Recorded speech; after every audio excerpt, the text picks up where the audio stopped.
That's what we all did for a very long time. We forgot we have logins, and all we got to do is just go there.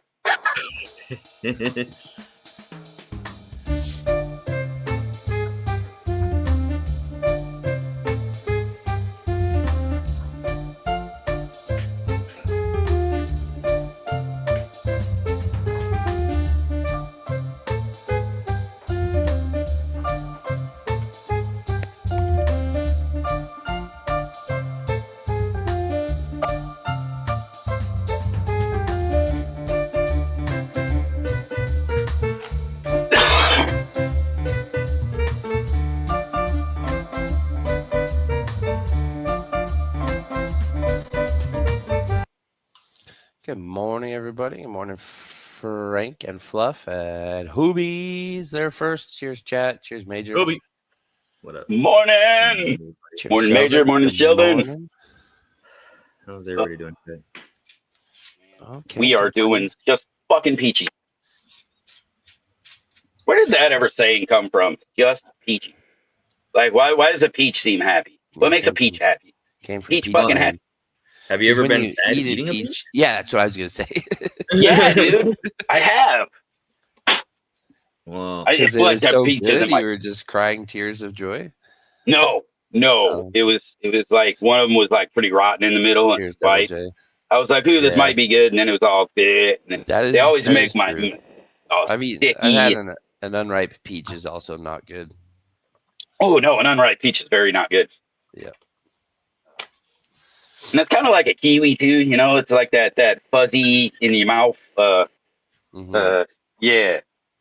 Supposed to, you know, if you're gonna get that kind of a bunch of hair in your mouth, it's supposed to be all that coarse and wiry, not soft and.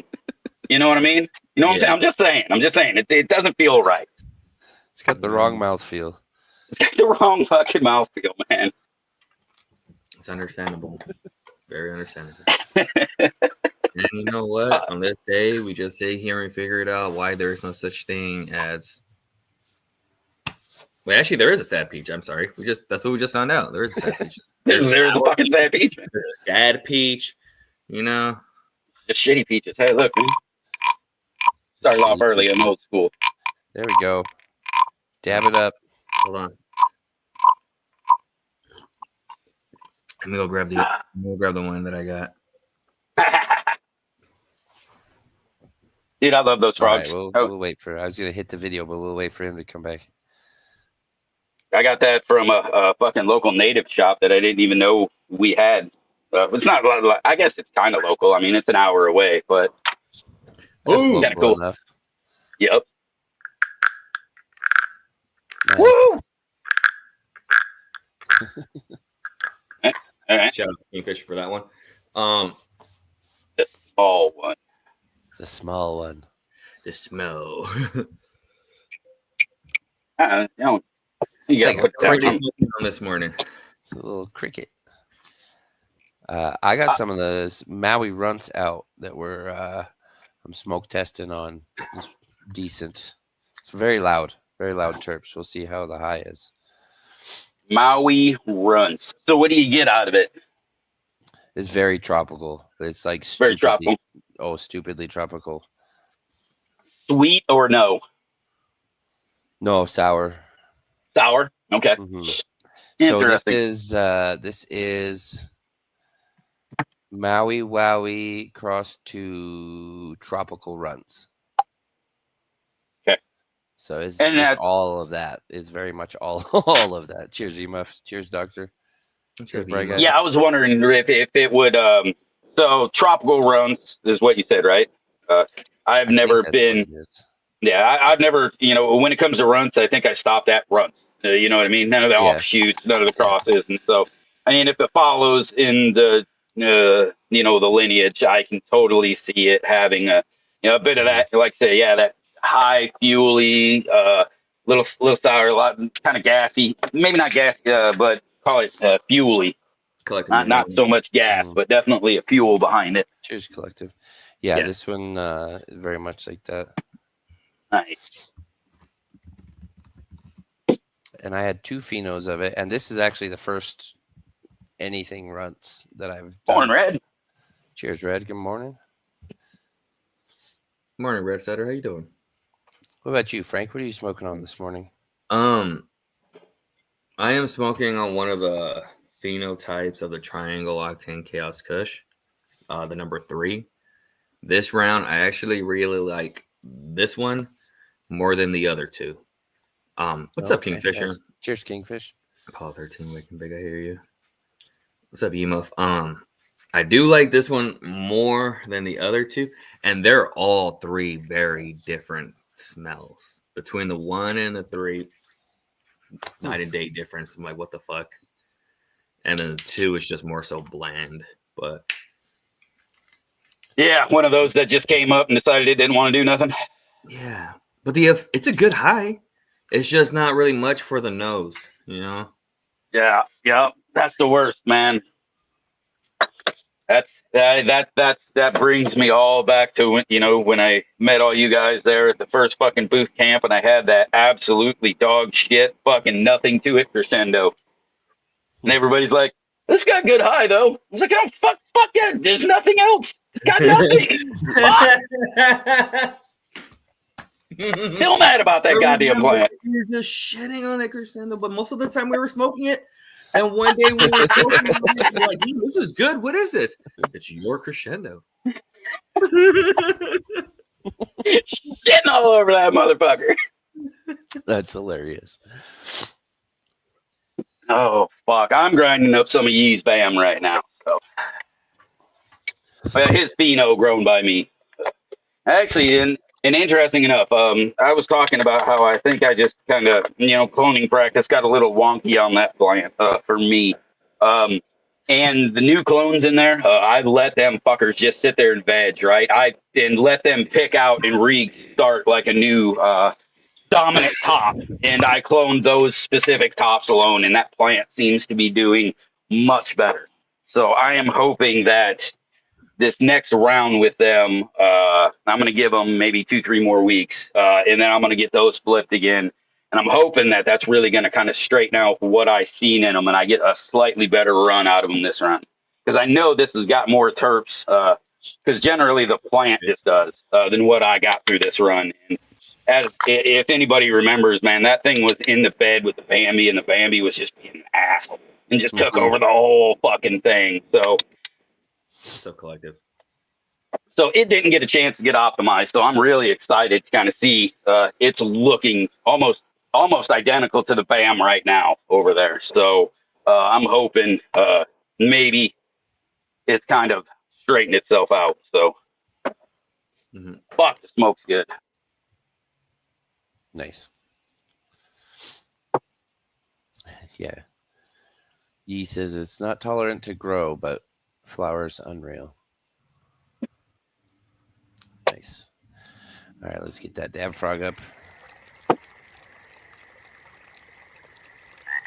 Let's do it. Yeah, it doesn't like competition. It doesn't like much. It's a baby. It's a millennial plant all day long, man.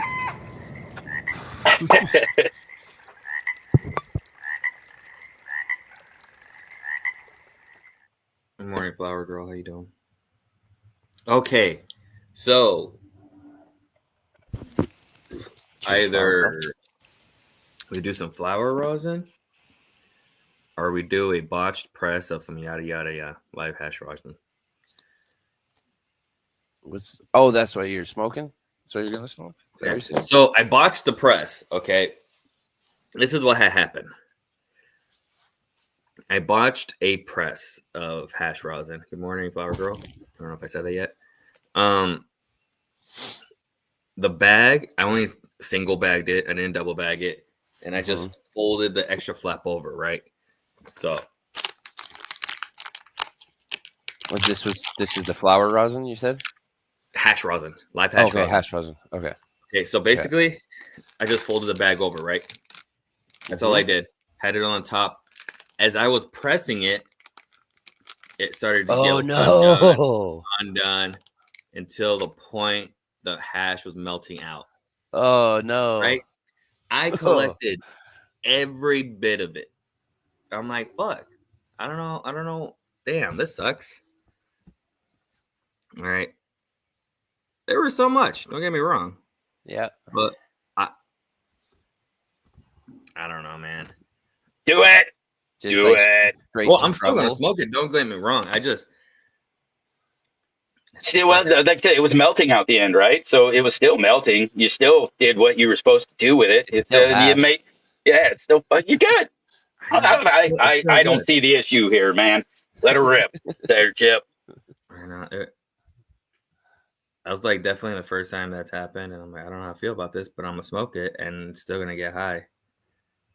But that's why it's labeled the botched, yada yada yada.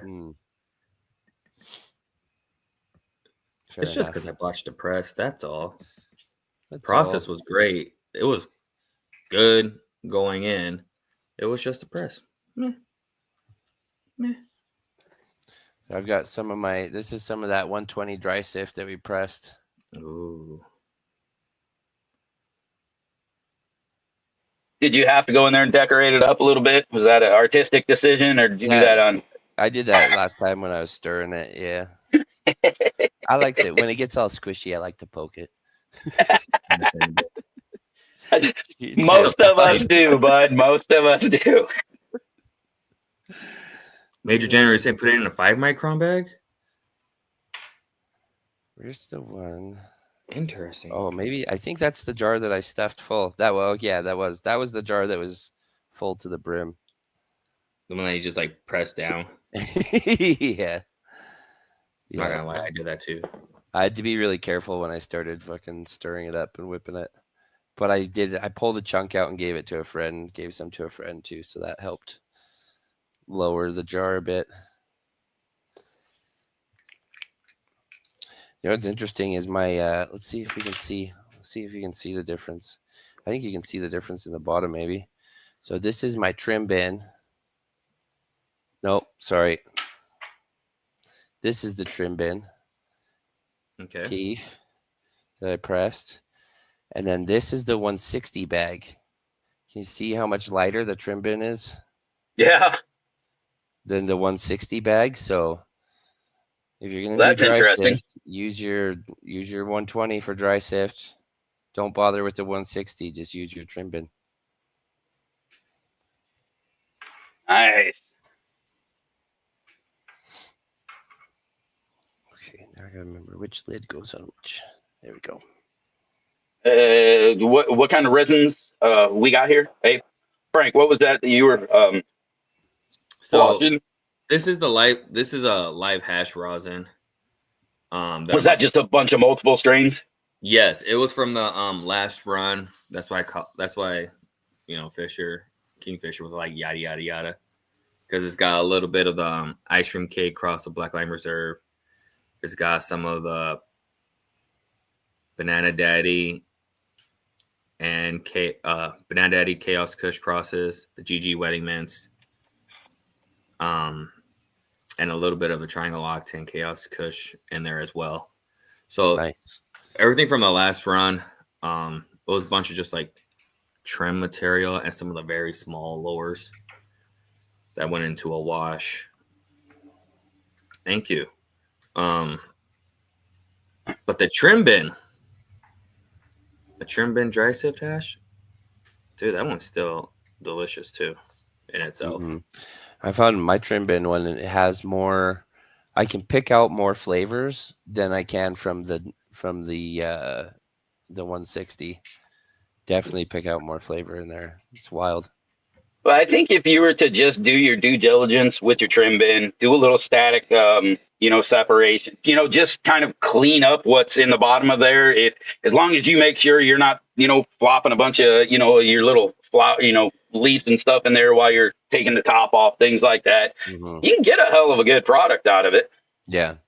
And that was the problem that I had when I was doing that dry sift is I didn't have enough workspace, and I definitely got some leaf material in the fucking dry sift. Yeah. I know. Yeah, a little bit, a fucking balloon and a towel can work wonders for that shit. Yeah. I'm a fucking mess though. That's just how I am. Right. This is how I roll. Yeah, I just use like the brush. If the brush it comes with is cool, but I just actually get like the bigger paintbrushes just to go through with it, actually poke through the holes. Cheers. Make sure it's good clean. morning.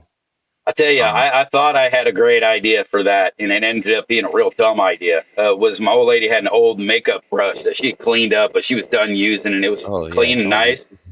Oh yeah, That's I the swept opposite all of what that you shit want. up and went, fuck.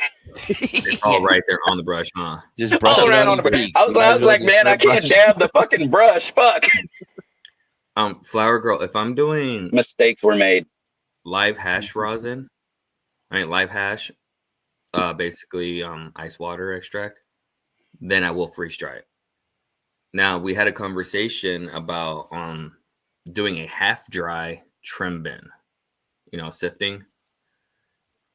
And then because again, it comes back to the whole question, what's the difference? Like how much quality is lost in that 5 to 7 half dry day, 10 to 14 dry day compared to like fresh frozen?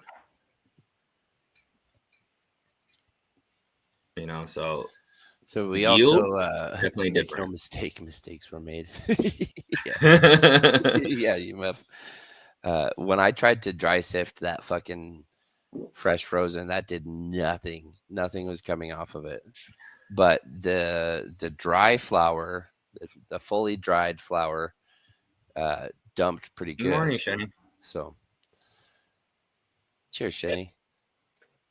Yeah, with me not being much of the rosin guy, but being as that I vape everything, I've kind of dicked around with that same thought because honestly, you find drier weed, less moisture content in the weed, actually vapes really well. Something about having that the actual moisture inside bud and things inside that flower material actually Morning, makes it a Joe. little harsher. It just For sure. it takes away from so not to over dry, but and I think that's always why I've always, personally for me, I've said, I dry my shit right around 55%, right? For one, I'm never going to touch that. You even worry about that mold, number right there, right? I'm not Yeah. playing with those, riding that fine line. So I keep my shit usually down around 55. It gets 50. I don't complain. We do about a 12-day hang. And usually by then, I mean, I've got really good weed. I can vape it instantly, right? Right off the dry. You can vape it and it tastes perfect, like a fucking dab. But you don't quite get that satisfying exhale, right? You don't get as much vapor inside of the bong.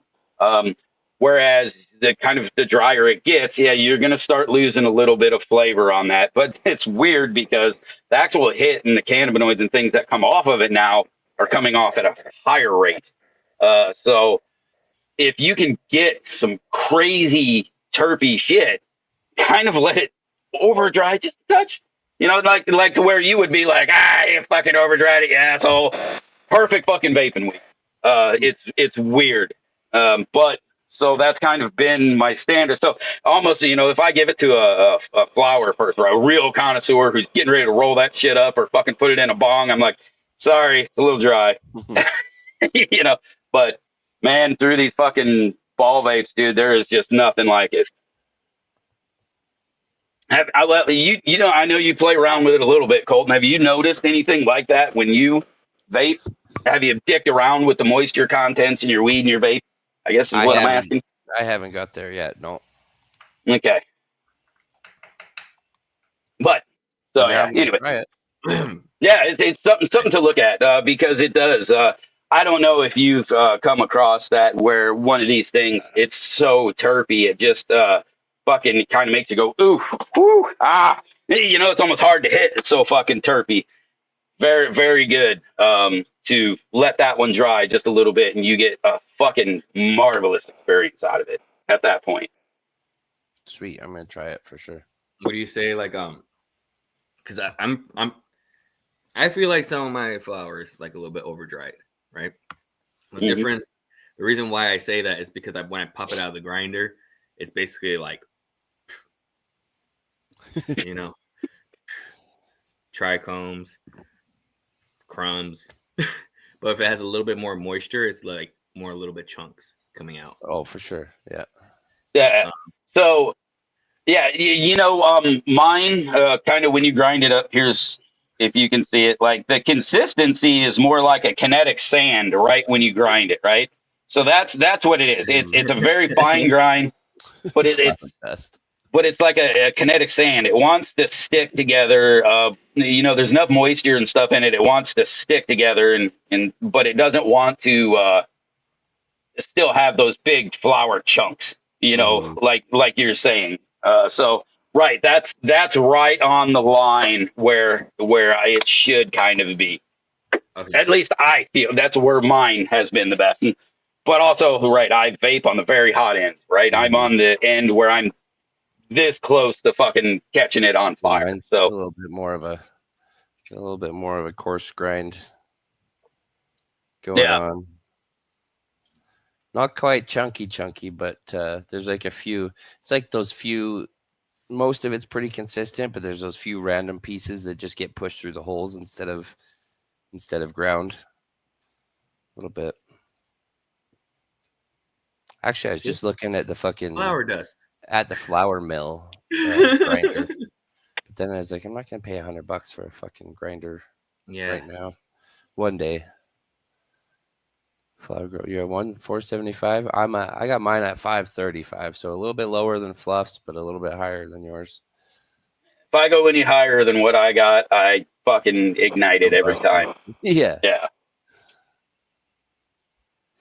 Nice. But the difference is I run like 640 on my titanium vapes. So like my cannabis hardware stuff and things like that, all of those are running at like 640.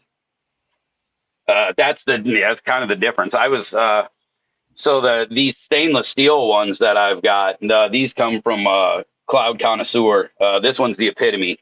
Fucking favorite vape. Absolutely favorite. Nice. That one, it it runs exactly like a wired vape.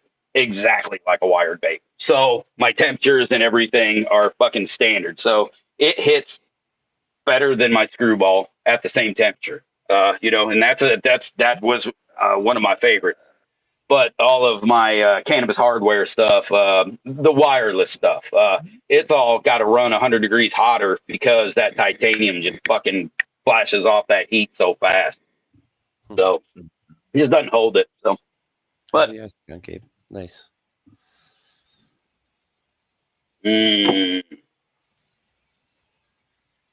Flower Girl, that one's called the Epitome from Cloud Connoisseur.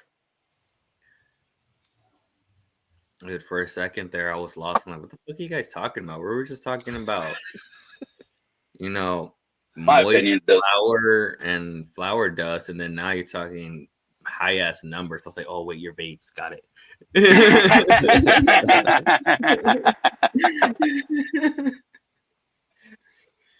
yeah.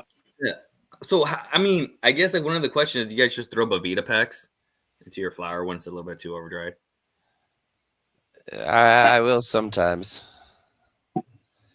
If I've gone a little bit too far with the dry, I might throw it in with a Bavita pack. But or no, I have I have the white ones, the Integra Boost. Gotcha. I'm just gonna go ahead. Cheers, Fighting Keepers. Flour dust. What's up, Dan? A flour mill. Hey, Kingfisher, you're talking about the one that has no teeth. Yeah. Right? Yeah. I don't know. Clay Pipe has one. I don't see it being. It doesn't make fucking sense to me in any which way, shape, or form. And even using it, it doesn't seem great. I don't know. I've never been sold on that flour mill. And seeing it and using it, I also haven't. But I don't know what he thinks about that one. I never really actually asked him, what his feelings on the actual flour mill are. But yeah, I prefer this fucking brilliant cut one. It's sharp as shit, man. And it's very it's very it's milled very exacting. So when it cuts well. It doesn't really because of the aluminum coating on it. It doesn't really stick. I mean, I've run fucking pounds through a grinder before I've had to clean it. It's a fantastic grinder. Yeah, and I want to try the flour mill for that reason too, Kingfish. I've heard it's good for joint rollers, but you can also switch out your mill size. The flour mill brand one, they've got they have 5 different mill sizes. Sorry, it just comes with the number 3. It comes with the mid grind. See that's one of the other things, and I've got like 5 or 6. No, I do. I have 3 of these Brilliant Cut grinders, but I have 3 different plates for all of them. So right, you can get a different grind plate for these also, so that you can get a fatter grind, a thinner grind. I use the medium grind because that's what I found has been the best. The size, I find that to be very important. And when it comes to breaking down weed for a joint, we typically the smaller one of my Brilliant Cut grinders has the big holes in it, and that one is usually what we're rolling or grinding up our joint weed with. So definitely that bigger size helps. I had an article. I'll have to find it. I think it was in High Times, and it was all about optimizing your joint smoking experience, basically. And it talked about the grind, and it talked about the roll, and it talked about the consistency, and then which ones actually they actually tested it. They made one of those fucking lung machines to see which grind smoked better, which one burned better, which one burned hotter, which one got you more THC into your fucking lungs and shit. It was really interesting to read, actually. Screens. Yeah. I fucking hate the screens in the grinder. They're almost pointless after. Yep. After a little bit. And that was kind of the whole thing. And I'll just get onto it because I love this fucking grinder. Is well worth the fucking $120 I spent on it, and I've got multiples of these. So it's a 3-piece, right? And it's threadless. So that's every part comes off without fucking having to thread. So it's quick and it's fucking easy. And it goes and it spins easy. You can spin it with one fucking finger, even when there's weed in it, man. When you really got and it doesn't have that lower screen. I got weed all over in my grinder. Now it's all over my computer. So, because I keep showing you guys.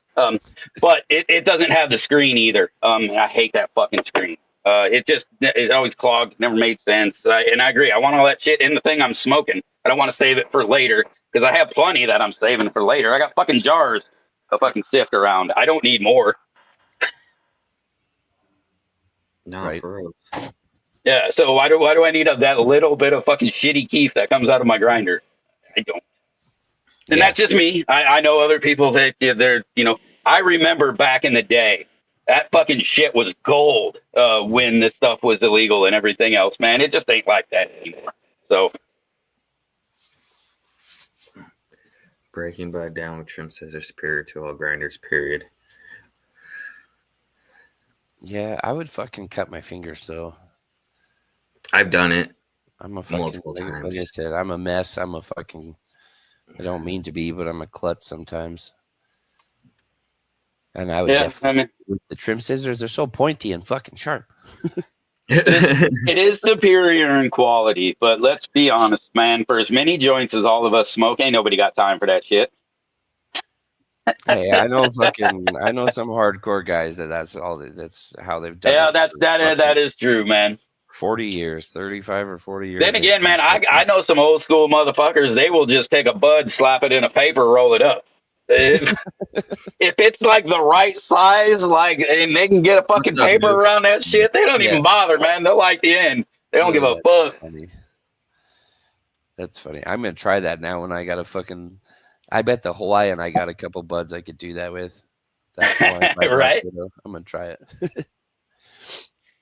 Cheers, dude. Oh, good morning, everybody. How about a dab frog? Yeah, let's do it. Let's do it. Let's do it. So, I'm not upset about how high that shit got me.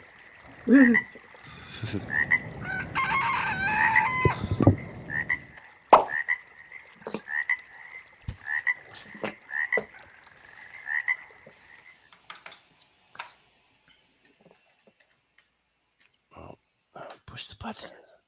Push the button. There we go. All right. Oh, did my Discord open? Okay, it did. Sweet. All right, so we were going to look at some of the resources we use for plant diagnosis and issues in the garden. And I just wanted to bring up one first because, and I've got the wrong fucking screen loaded. Okay, let me try this again. Because this is this should be our go-to as buy fluff. Yeah, bye, Fluff. Dickhead. Can't even say bye. You know, I got that many issues. How do I get that? There we go. Welcome back, Fluff. What the hell? Just Don't mind me. I didn't shut the show down. At least, hey, Oh, you all right. didn't. Let's just But fucking be it thankful. did give a little fucking warning here in the corner. I saw it, but luckily it wasn't that. Yeah, And I thought you know what happened? So I shut my fucking trackpad on this thing off at all times, right? Because I'm typing or something. So I was typing out my fucking comment and I accidentally swiped over, but my computer had restarted and I didn't know it. So the trackpad was now working and it fucking hit right to the Leave Studio and fucking clicked her. I was like, "Ooh, thank God that wasn't the end stream." Well, I guess we got to double click that now, so I can't just fucking you gotta yeet this show and.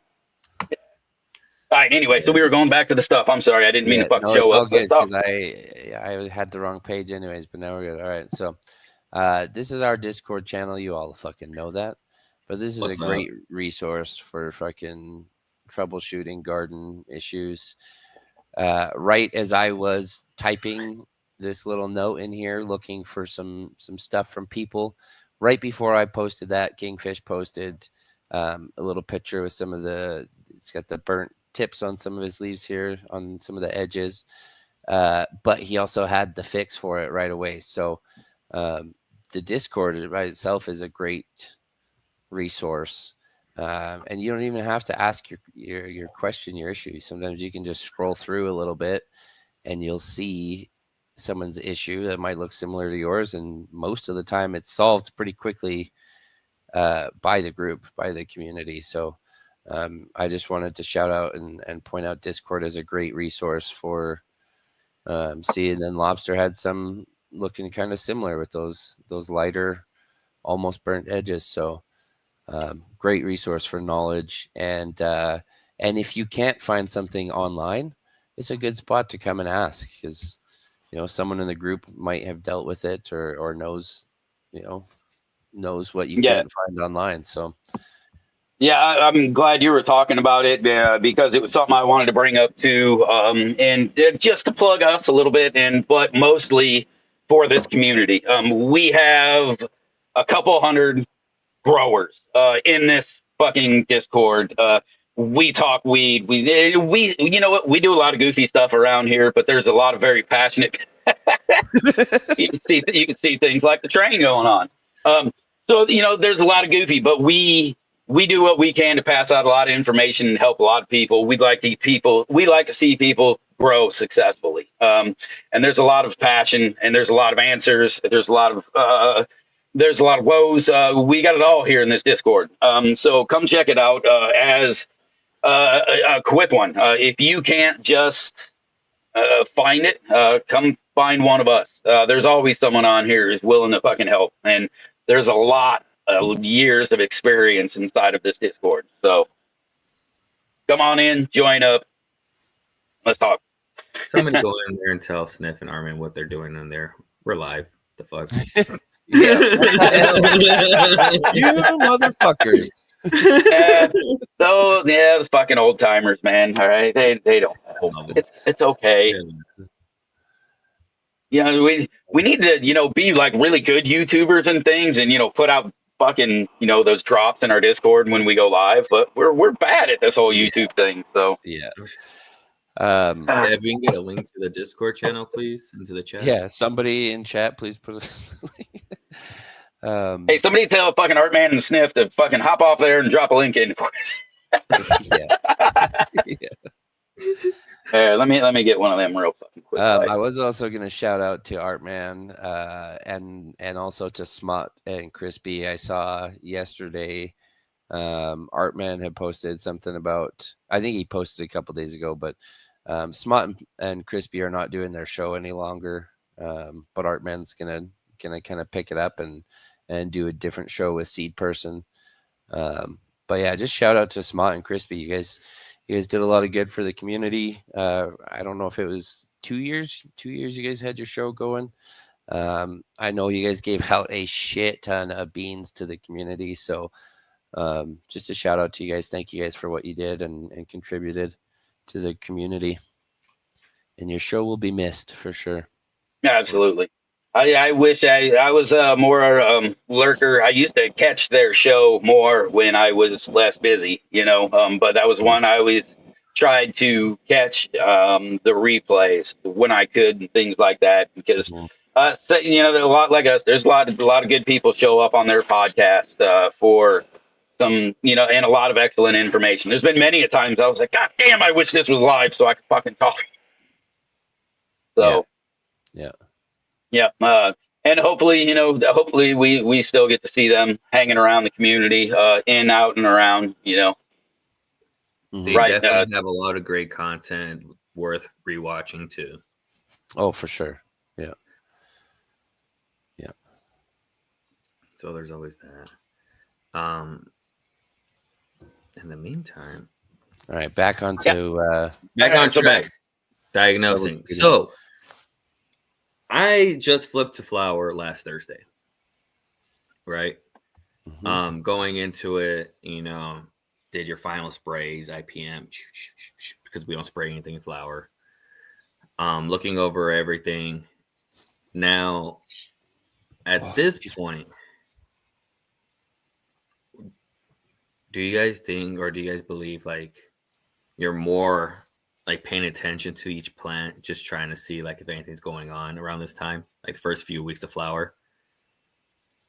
Well, I guess not as much for diagnosis, but like I'm just a couple days behind you. I just flipped 2 nights ago, and I had a hell of a time deciding how I was going to trellis and how I was going to prune these plants for flower and get them set for success now, versus, letting them just grow out and then 2 weeks from now trimming them back.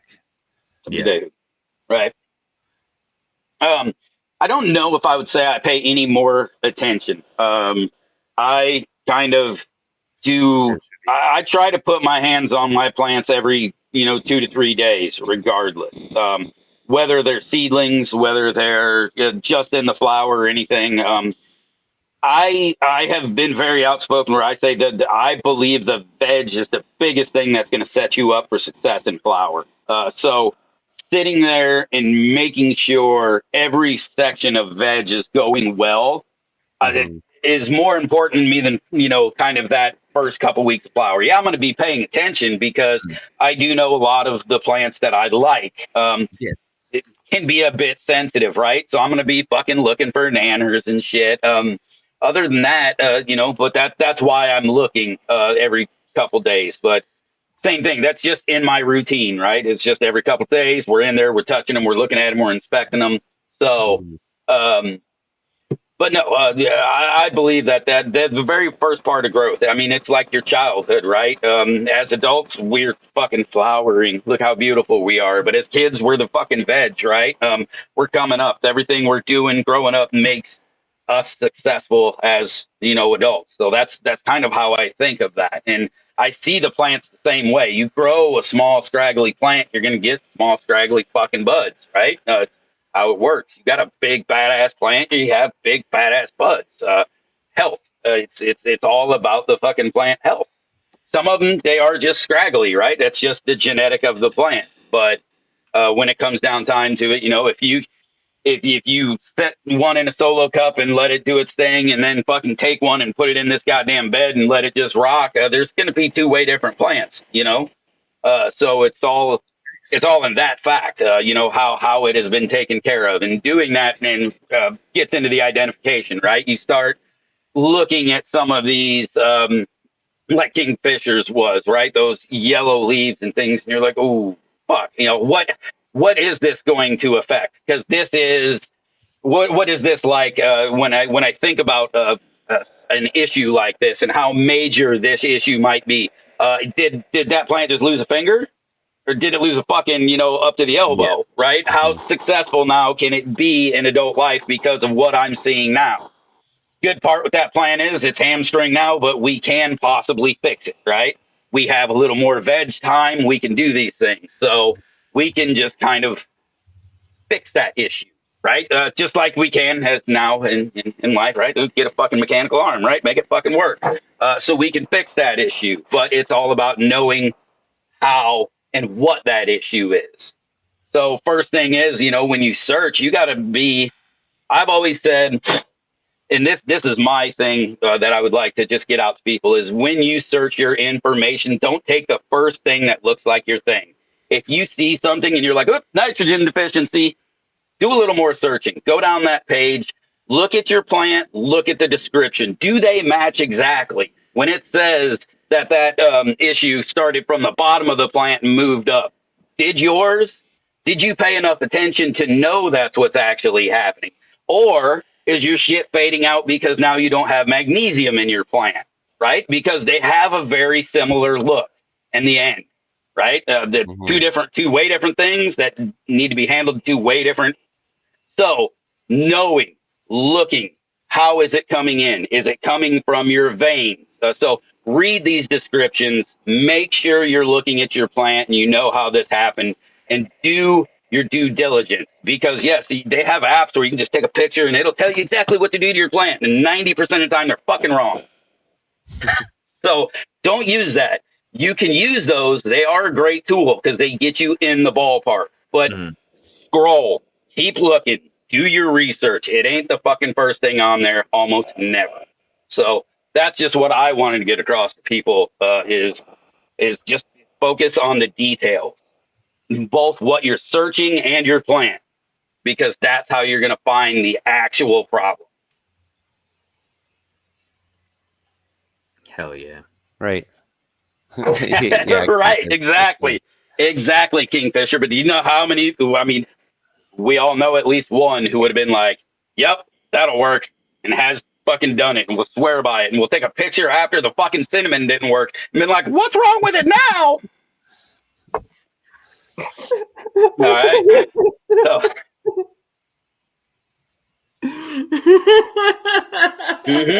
I'm just saying. So that's why I want to get this out. All right. Do your research. Love. I have a lot of I have access to highly educated gardeners and fucking educational books from college. Like I flip through all kinds of research, and 90% of it is not cannabis based. It's just plant based. And so there's things when you look at something like the issue that Kingfisher had, right? That yellowing leaf and things that's coming in.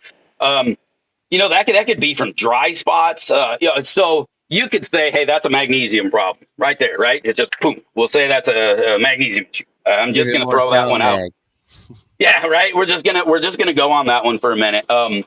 But the thing is, you got to know the soil. Is the soil dry? Is the soil wet? How long has the soil been dry if you did just water? Because things like the moisture level and the pH down there can now actually affect. You could think you need magnesium, but God damn it, I don't know why I just want to keep throwing that one out. You can think you have it in there, but it's just locked up because your pH is 3 points off, or your fucking calcium's too high, or your soil's too dry, or all of these things can affect that take up. So you might not have a deficiency in it. What you might have is the rest of your shit is off, right? You might just need to fucking water the thing and it's going to take up what's in there. And then when you get like to the pH part of it, right? So soil, and I can only go by living soil. That's what I run now. It's what I've run for years. It's my passion. It's what I like. In there, right? Yeah, I mean, feeding levels happen all across the pH range, right? So if I take a pH and I'm like, boom, here's this, it's fine. I know I'm just talking. I'm not trying to diagnose your issue. But this is, Fuck, I don't even know where I was going anymore. Oh well. I thought I had something good. I fucked you up with all the comments. You had another one. We were talking before the show. You had a couple others to look at because most people now, I know that everybody, well, not everybody, but I know a lot of people have the hardback books and stuff like that, and the Growing Weed Bible and all that kind of shit. But most people now, I would say, lean to just jumping online and finding some information. So, what was the one that you had this morning that was a good one? I had Dutch Passion and Royal Queen seeds. Both of them in their blog sections have amazing like picture identification to kind of get you started with very excellent descriptions of things like how the What's up, Emmett Otter? deficiency and or excess will show up, right? Will you see clawing and curling? Will you see cupping and folding, right? Will you see, coming from the vein? Will you see it coming from the top? Is it mobile or immobile, right? So they explain all of these things with the picture so you can get an excellent idea. But that's also, when you will finally see how close some of these issues also are, right? Something you just can have so many issues that look like the same thing. Yeah. So there's another one I used to go to pretty regularly when I first started growing, and that's this one. I love growing marijuana.com. It's ilgm.com. And they've actually changed it. I was just telling Fluff this morning, they've changed this a lot since what it used to be.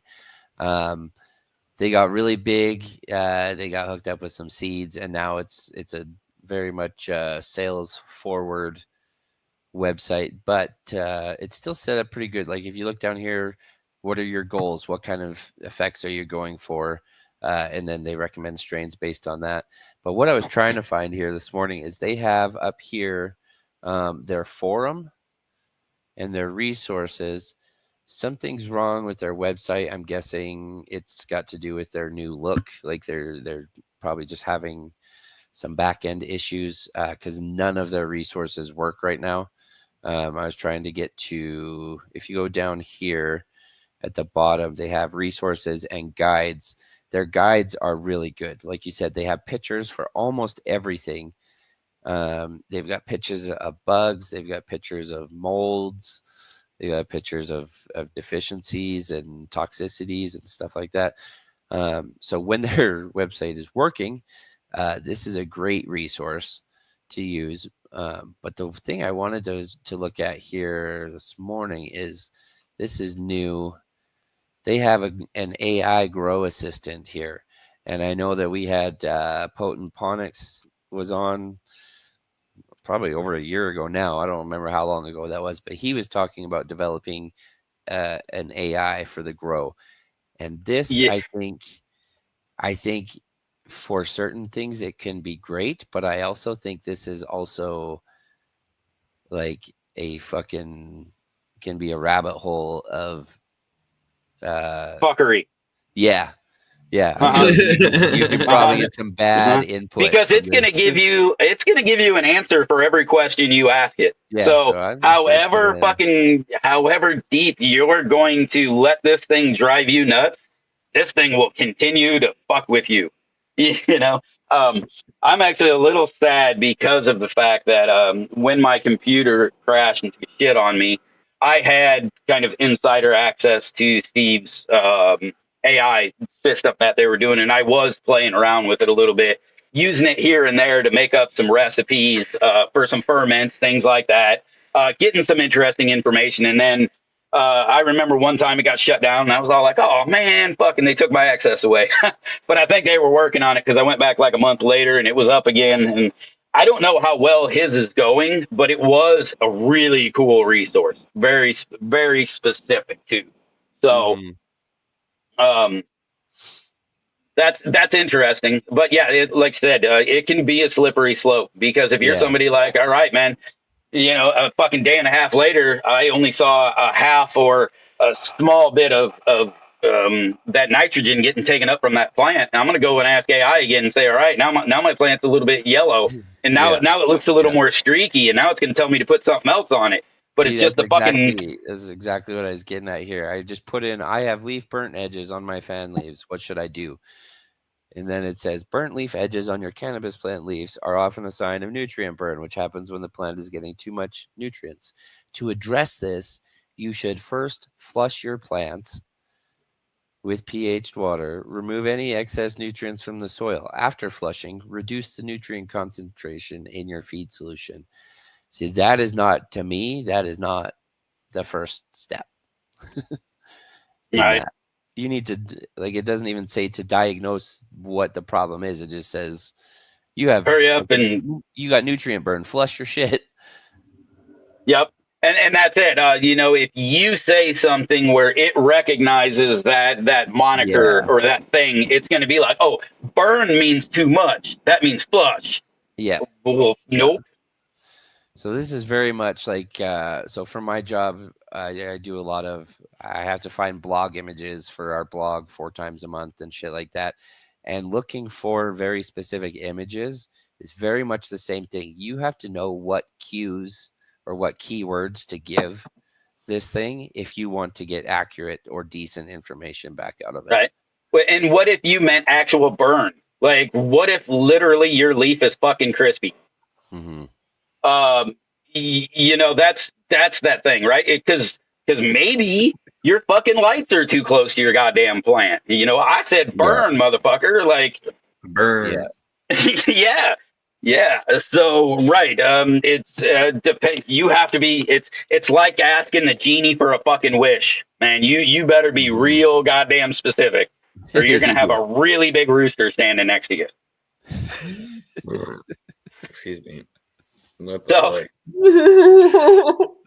So this one comes through. This is the one that Dutch Passion does. So you can go through and it has things like what are the deficiencies. So if you just start and you go down their list, it's pretty cool. But now that we see it, they flip open a great one. This one tells you you're going to see it come this way. This bottom one's going to start falling out, right? They're really giving you a lot of visual cues just looking at it, and they're giving you a lot of detail on the side. And and they're giving you deficiency and excess, which a lot of things, everyone's just looking at deficiencies. A lot of your living soil or people who are recycling soils and things are probably dealing more with an excess than there are going to be a deficiency a lot of times. It's interesting how much I have used the excess chart more than the fucking deficiency chart. And I don't go hard on this shit like crazy. So yeah, we all know I'm cheap ass. I'm trying to save some fucking money. That so, is. But yeah. So and then here you go, man. There's some real life symptoms, toxicity. How this treats the plant. But what are you going to notice if you can't fix it? Right? What kind of ride you in for? I love that. Right? There's your phosphorus. And I like their images like that. Their infographic there. Yes. This infographic is fantastic. More detailed and better images than lots of the other like digital pictures. The digital images. Here's another good one. This one is also going to tell you a little bit. Look what it's telling you what is happening in the root zone. Mm-hmm. All right. Are you thinking about that? Are you thinking about your root zone? Think about your root zone, people. So there you go. Here we go. A fucking little potassium deficiency in excess. Look at how this one's working. We were just talking about this. That's what somebody thinks they got going on. This is what you're looking at. Okay. Here's some real life issues. And these are great right here. These ones, because I have seen these two so fucking often, and it is, I mean, this is classic. This is what it looks like. You know what I mean? It doesn't really wander much from this look. These two right here. So Magnesium, another one a lot of people deal with. They think this is fucking nitrogen, right? Look at that. I would look at that first leaf, and most people wouldn't. They go, oh, there you go. You're getting deficient nitrogen. You got to fill that bad boy up. Nope. Anyway, all right. So this one was a go-to for a very long time for me because of all the detail and everything. So. Hell yeah, dude. That's a good one. Very much. I was gonna say I'll probably post that up in the Discord. Mm-hmm. I just checked, and this website is working now, so I'm going to post up this I Love Growing Marijuana one too as well into Discord because it's good.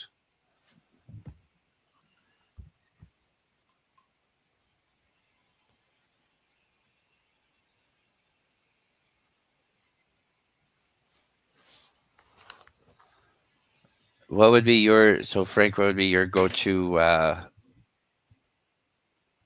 resource for diagnosing or looking for help with Booth camp? Booth camp. Not booth camp. The Booth crew. Honestly, one of the biggest things is I do use the Dutch Passion chart. Mm-hmm. I actually had that brought up too, but you were talking about it earlier, Fluff, and I was like, fuck yeah. Damn, sorry. No, you got that. You took it. A lot of people have seen it. But anytime there has been something that I've had troubles with, one of the biggest things I could just go ahead and do is screenshot picture, take a picture, post it up, and then there are far more growers who are more knowledgeable than I am. So it's awesome to be able, like you said in the beginning of the show, have that resource available. So if there's something like I'm guilty of just go ahead and look at something and be like, yeah, that's this. It's a nitrogen issue, whatever, But when in all reality, it went far deeper than that, So being able to be like, damn, it's not that. Shit, it's not what I thought it was. All right, now I need help. Hey guys, what do you think? Boom. Mm-hmm. It's key to get others concerned about your root your root health. Yeah. What's the saying? Big roots, big fruits. Healthy roots. Bigger roots, bigger fruits. Yeah, man. That's what Hurton used to say that every time. That was his fucking answer to bigger plants or bigger yields. Yeah. Shit. If you have your crew nearby, fucking down here, the garden club, whenever they come through and look at the plants, they see stuff that I don't. And then I'm like, oh shit. Okay. Mm-hmm. Moving into this. Okay, we're going through. So even just having an extra set of eyes, man.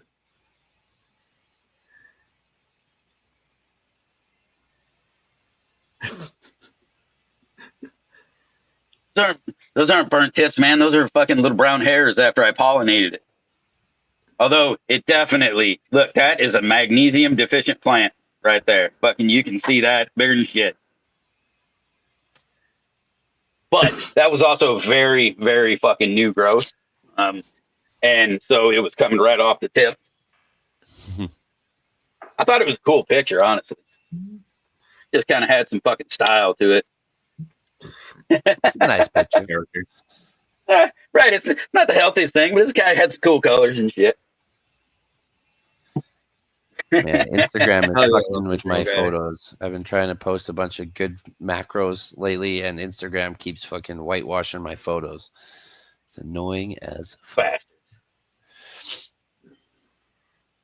Look, local. It's always fun fucking building the room, man. Hell yeah. Oh my God, what a drip. Fuck. I haven't thought of that. I thought of that old man not so long ago, but I haven't got to talk to him in a fucking hot minute. I lost all my contacts. It's been a long time since he's been around. Yeah, fucking, He was keeping up with me for a little bit on Instagram, and then he fell off again. I got to fucking message him back. Fucking be like, stick a foot in his ass, grumpy old fuck. Somebody had to take the place of the grumpy old bastard on our show. So instead of Dritz, we now have fucking 2 Cent. Yeah. We need to get an episode back with Dritz and Prophet together. That'd be a fucking. That'd be a good one. Right. All right, let's go outside. Check out the plants. Oh, check out plants. I kind of have plants. I have a little bit of them. You got a little bit of them? I got a little bit. Yeah, I guess I could show you how yours are fucking doing right now. They're actually going to get popped into bed today, so. Let's see how they're doing. All right. Go on. Send me the link. Oh, okay. Yeah, I can't find it. Okay. Hey, once you get the link, save that shit in your fucking phone, man. It makes it so much easier, I promise. Dude, on my phone, I just go to StreamYard.com and it doesn't make me do the fucking sign-in passcode or anything. It just fucking comes up.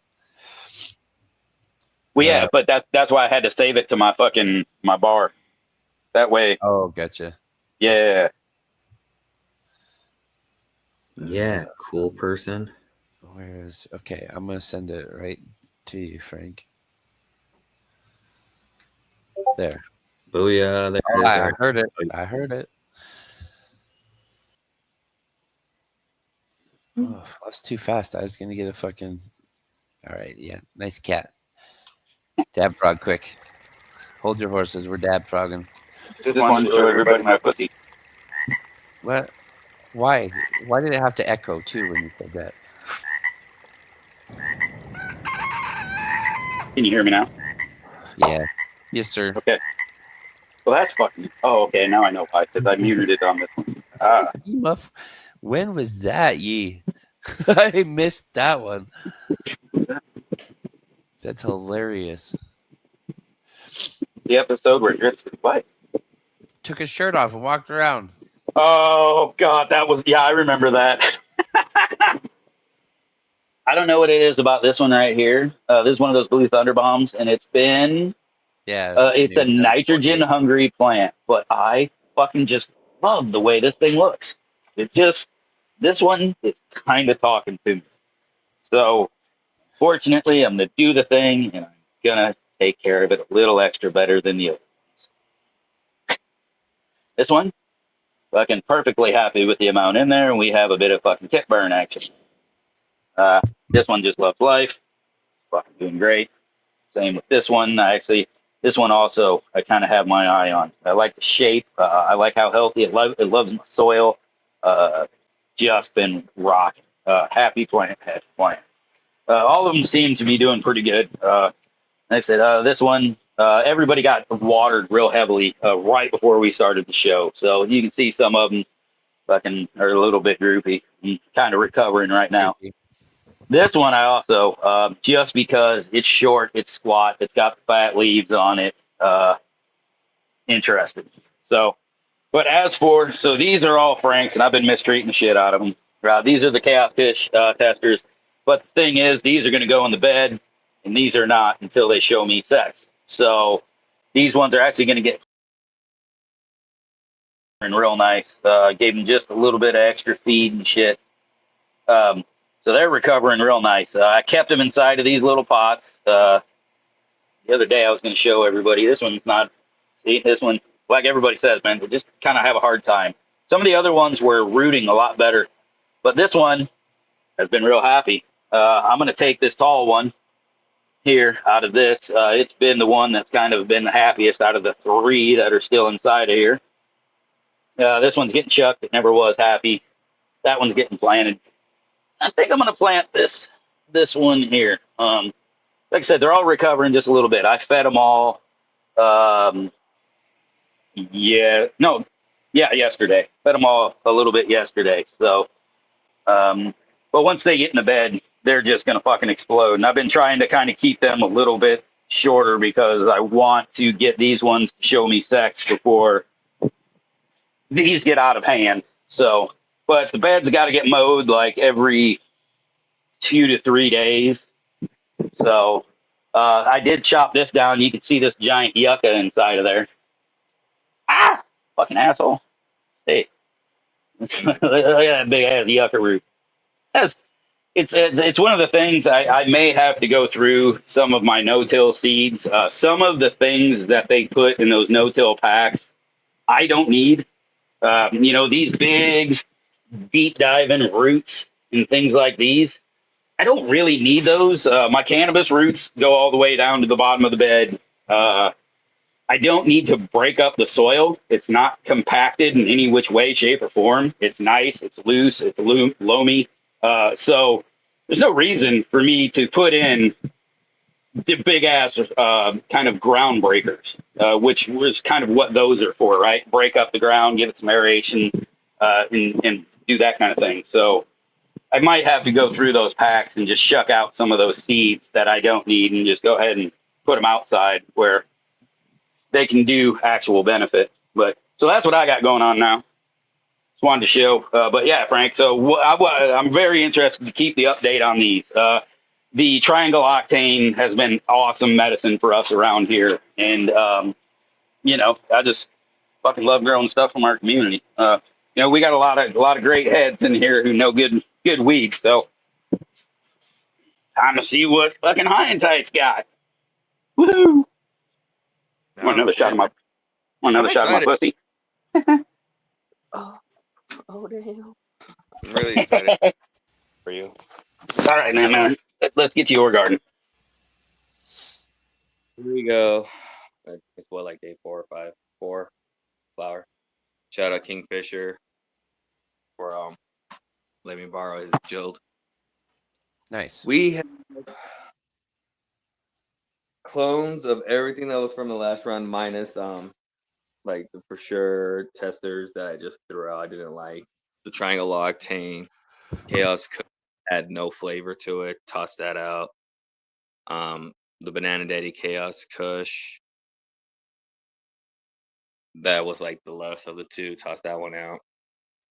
But this round I got some of these Magnolia Pie Alter D's, which is like, this is one of them right here. It's like all of this is just her. They really do enjoy this plant. This is one of Goodweed Company's Blueberry Golden Go Cross. So I came in here the other day, cleaned up the bottoms of everything. Got a couple clones from Kingfisher. This is the rhinestone. I put the no jokes from him into the auto pots, and they kind of just like took off.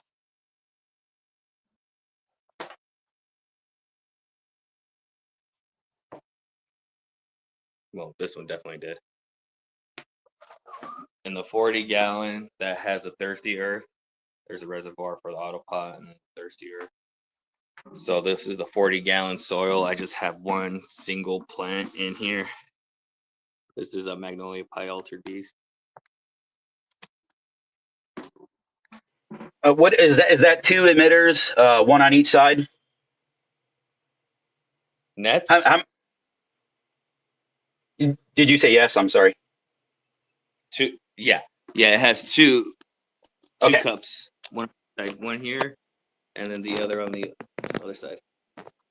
I need to figure out what I did wrong on my 2x4 bed, because and you have yours fucking high as fuck, like comparatively to the plant in the soil. You have yours raised up real high, right?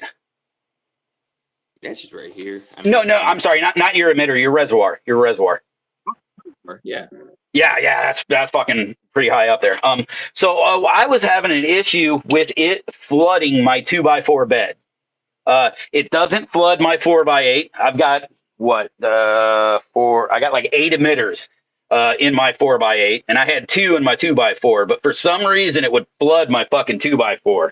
So I need to figure out what the hell I did wrong. Maybe I put them too deep or something. So, but because that's what I love, man. Those emitters. Like, have you been enjoying them? I know I have had to like top water just a little bit, but other than that, man, great. After getting the bottom half pretty saturated well enough that it's not going to have any dry spots, I realized that like it wasn't staying moist down here just from being up here. So I did have to make sure the bottom was fairly saturated as it came up. I haven't needed to top water it in a few days just because, actually not even days, weeks. I'm sorry. So it's just been doing its thing, but I do like it. Yeah. Yeah, I love mine. I'm just, I want to play around, and I'll probably get the other one set back in the 2x4 bed again. Is playing with the heights. Because, exactly like you said, man, when I first set mine up, it would stay moist about in a 6-inch radius around that whole cup. But once I got that lower soil nice and saturated, and I had to do that by hand watering it, a few times for a few weeks to really get that bed to soak up some moisture. But once I kind of got it to that point of a decent saturation around the whole plant, then those cups just really shine, right? I have mine buried a little lower than you. You can see your tops. Because one time I was running across mowing my bed with my little hand trimmer, and I fucking sheared one of my water lines. Yeah.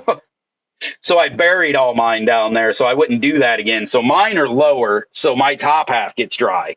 And even with a living cover or a dead cover crop, I still have a fairly dry pocket, which is great because the plants are low, they're big, they don't need that top right now. But a lot of feed and stuff has to get driven down from the top. So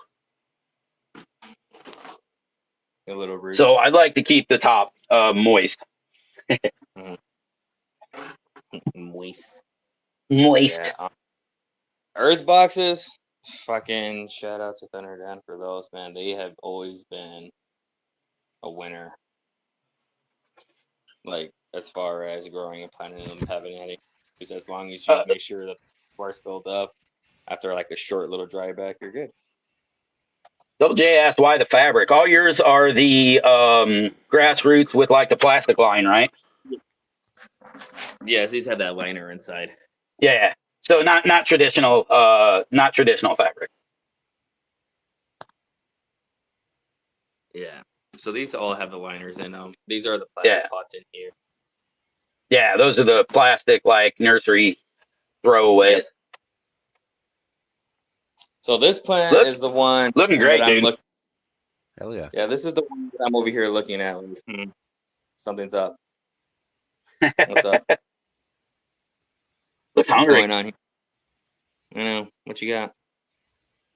It's like, then we need to feed you. And then this one over here, like this is, it looks thirsty, right? This is all plant right here. This is part of this. So it's like, Oh shit. Now I found even in some of these pots and things like that, you got yours on a watering system, right? Those white buckets are sitting on top of a water reservoir. No, they're just sitting in buckets. I just fill. Oh, they're just sitting in buckets. Oh, okay. Yeah. Maybe it's just like the golden goat, and it just gets pissy when it fucking sees water. Probably. Like I used to hate, like every time I went to go water that plant, I was like, fuck, it's gonna be mad at me. I never could figure out how to water that fucking plant right. And I mean, it grew fucking hand grenades. It was terpy, amazing, but it looked like shit every time I watered it.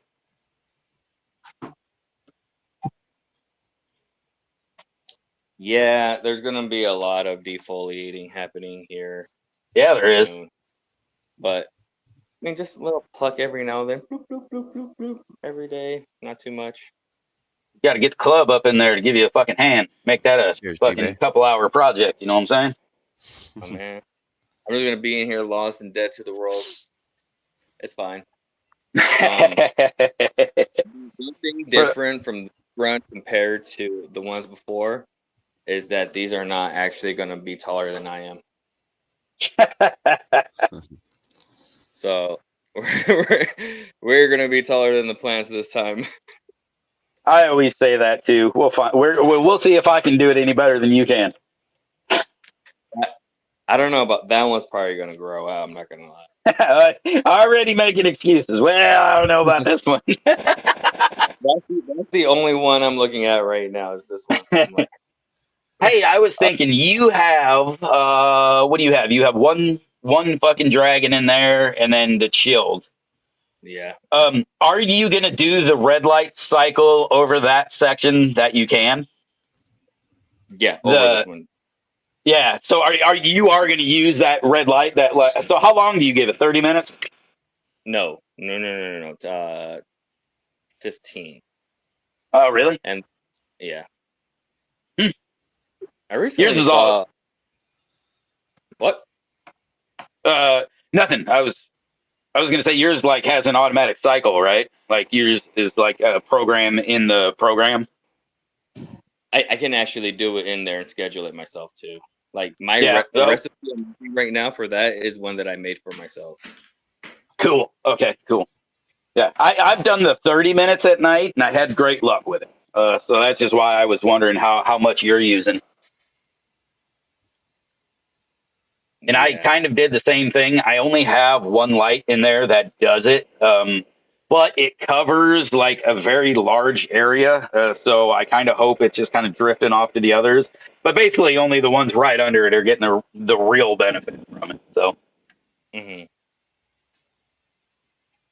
I was just Yeah. wondering, since yours is so much more offset, since you know that dragon has a very specific pattern to it, if you were even going to bother.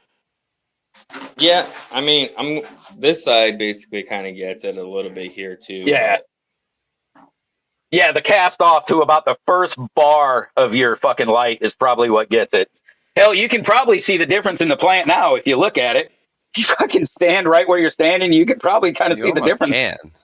right? Of the Like that, the light under the alpha go seems a down little even bit with the plants. more, a little bit lighter, like a little bit whiter light. Yeah, and see they're all just that hair taller. I mean, that could no interesting. There's a definite difference in those plants that you can see where that cast off would be. I actually moved it. So the light used to be over these first, but in order to make space, Really? I put So it Okay. used to be Okay. right here, these in this ratchets. So I moved it over there, put the Growcraft here, basically started off, and then only this side got it, obviously. Interesting. That's fun. Now, do you do that in veg also? I guess yeah. It's fucking you're in veg. So wait, no, you're flipped. You said you flipped, Yeah, right? yeah. This has been staying here since day one now. Yeah. But do you use that? Do you use that end of night red light thing? What do we call that? The Emerson effect. You do that on your veg? Yes. Okay. Oh, that's what I was going to say. I recently saw a video. Let me go back inside. I recently saw a video that there was some guys talking about how like actually doesn't even work. Like it's not a real thing. The red light doesn't help your plants go to sleep faster. Yeah, the only thing that I thought, and right, whether it works or not, I don't know, but if anything, it gave them a nice red 30 minutes extra of fucking light. And maybe that was just the benefit to it. I mean, there is something to them getting some red light. We do know that they are affected by spectrum, by color. So there's something to it. But whether or not you're right, they're going to go to sleep faster or anything, maybe not. But if anything, I noticed it was 30 minutes of free light that didn't irritate them. If that makes any sense.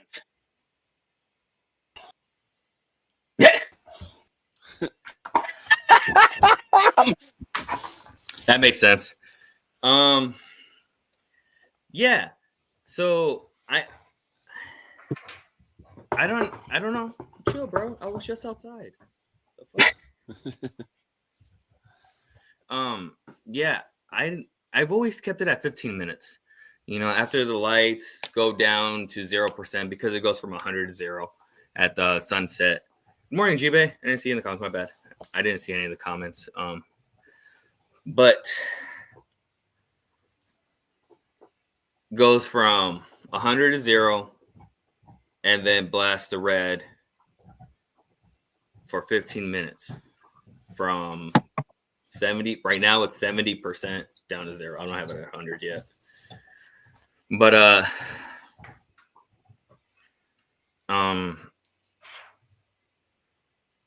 I guess really the biggest thing for me is how it just kind of gives it like you said, that extra blast of red at the end just for that short period of time. Yeah, if anything, it's just giving a little extra. That's all. Yeah.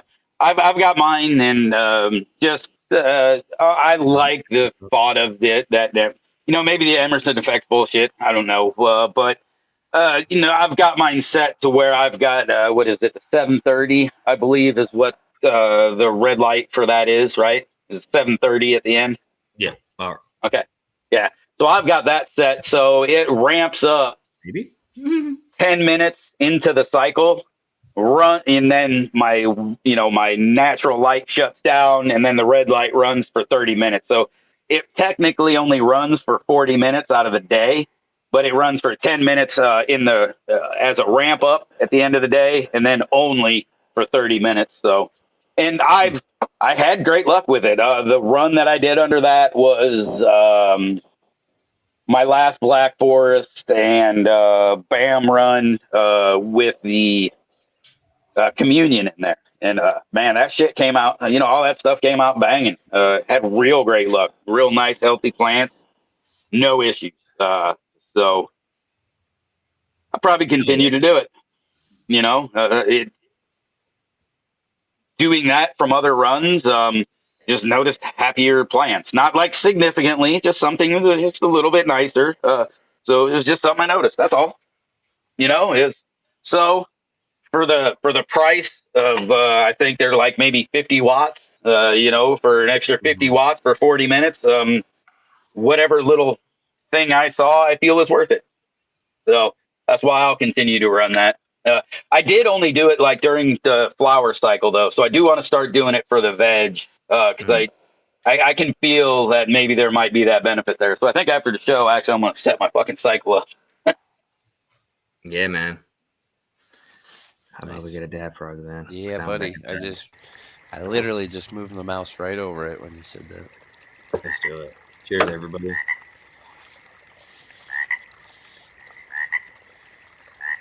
Oh man. Man, I just cleaned out my little Yocan fucking pen here. Little concentrate pen. It was like so fucking dirty and gross, but I cleaned it out. I ISO'd it and soaked it. And I'm pretty sure this is how most of my fucking concentrates are going to get smoked now. Because it's just so convenient. Like even over the fucking, even over the dab, the e-dabber, you got to still clean that fucking thing out every time. I kill the battery. But this thing, you fucking load this thing up and just haul it around with you all day.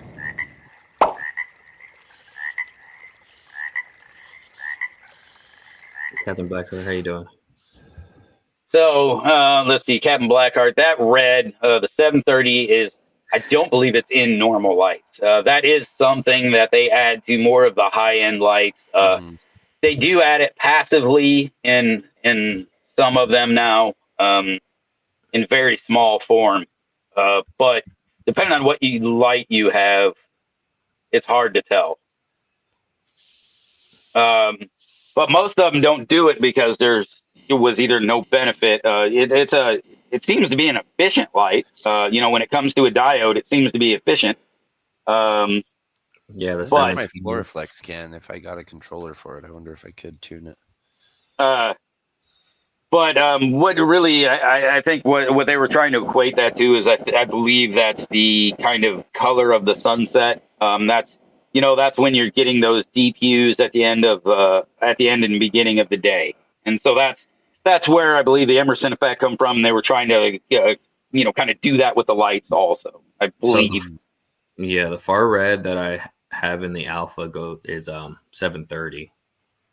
Yeah, and I believe that's what it is in the GML light also. And I believe that's just what that spectrum is when you're trying to hit that Emerson or do any of that. I do believe they have it in the Spectrum X, Captain Blackheart. So, then isn't the Spectrum X kind of that slightly controllable one? You might actually be able to do just the solid red 730 at the end. I remember looking at that light a little bit just to see what was going on. Seemed like an interesting light. Okay, so Oh yeah, the Double J. All the Floraflex, lighting shit hurts my head too. the Floraflex has the 660 red and the 730 far red in it. It's got colors. It's got colors. I don't think I can say anywhere if you can tune it. Yeah. So there's actually some interesting things where they were saying, and it's why I have kept the 730 only at the end of my cycle. Is I've even heard a lot of people say they've tuned it to like 10% through the cycle just to give it very little, but running like that 730 through full blast through the whole day was more of a detriment to people who could fucking control it.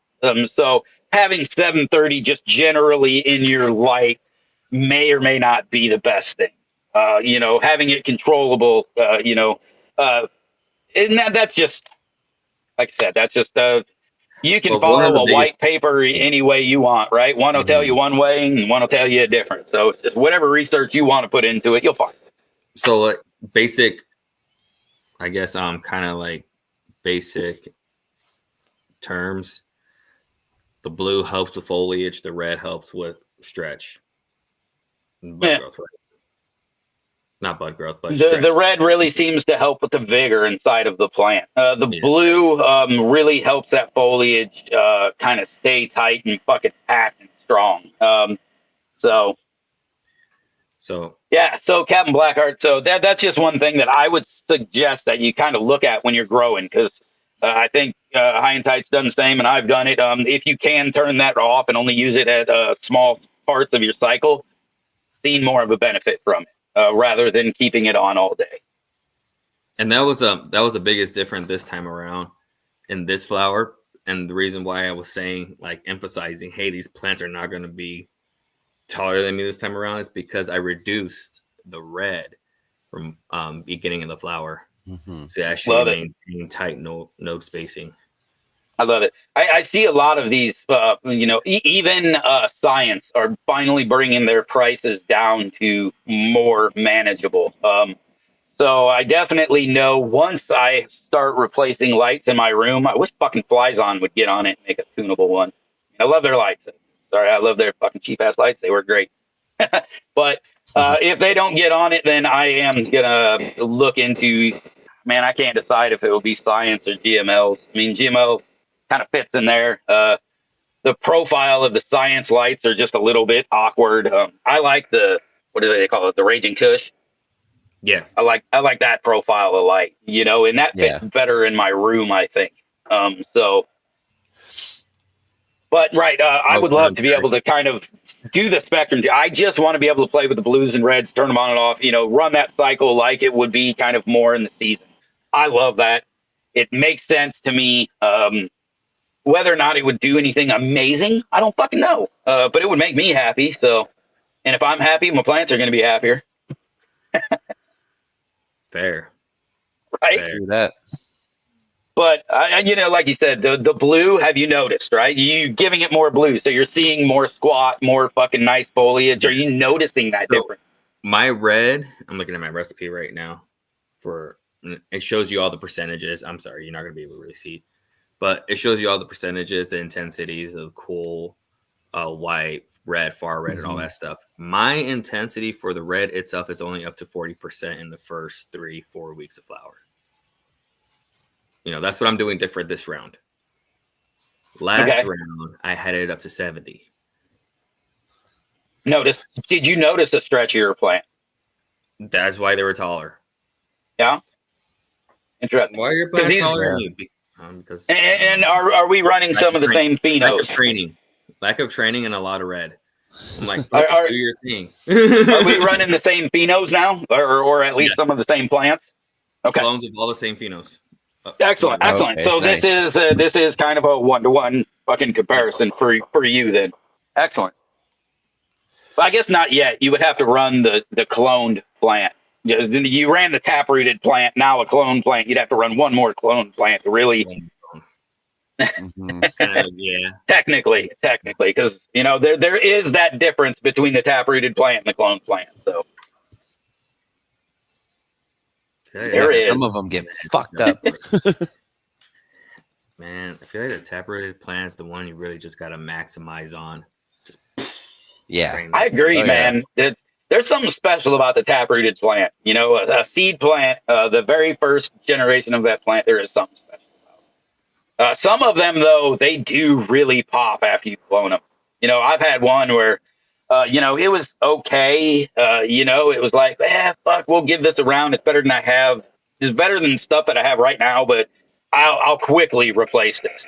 I fucking cloned that shit. The next round, I was like, holy fuck. That was actually our purple kush. Kept around for a very long fucking time. But yeah, if we didn't clone that plant, like we would have never found it. And it shined. I don't know what happened after we cloned that bitch, but and that happened. I've seen other people talk about it too. It's like, yeah, the plant was a completely different plant once I did that. So I always have to, at least check that clone. It's like, fuck. Because when you're running a big pheno hunt, man, that really makes it a pain in the ass. So you got to check the clone of all the half-ass things just to make sure it's not the one that shines. Man, if it didn't pass the smoke test the first round, I'm just like, damn. Because I definitely have a couple phenos that were like that. Like, dude, you don't smell like anything. The Triangle Octane Chaos Kush that could feed up. Like, no smell, decent high. Feeling pretty good. Cool. And then I'm like, nah, fuck that. I'm not going to run you again. Bye. Strawberry cough gives me headaches. I don't know why. Yeah, I've heard that with a lot of people get the headache from the strawberry cough. You know what doesn't though? The strawberry hoolie. That's some good strawberry shit. I'm gonna be popping some of those again soon. Hell yeah. Which is another one. Hey, you can only get some of these things in our Discord. Well, not only, but right, you can get in contact with here or Discord. you can get in contact with our friend Hooli, who would love to share his genetics with you. So, and that's the thing, man. Our community is wonderful when it comes to that genetics and sharing and getting this shit out there for everybody. Mm-hmm. So, come join. Come fucking be an awesome, positive part of this fucking shit. Hell yeah. You get Dab Frog for that? Yeah, and then I got to get rolling, boys. Yes, sir. Do we got anybody coming on tonight? No, but I can try to look for someone. Caribou said he wanted to talk about something tonight. Oh, we got something going on tonight then. What was that? He did say something he wanted to talk about on Sunday. I forgot, though. I already forgot. I know, I was all stoned and shit. We're going to have to get him to remind us. Yeah. You can't fucking talk to us after the show and then think we're going to remember a fucking thing. So, especially if you didn't see me write it down like over here. Like. Yeah. Come this evening and you get to find out what the hell we forgot. Yeah. Thank you, Fat Freddy's. Thanks for hanging out, as always. You guys make it possible. We couldn't keep doing this without you. So. Oh, Fat Freddy, did your seeds make it? I think they should have by now. Be sure to smash that. Actually, I'll have to ask.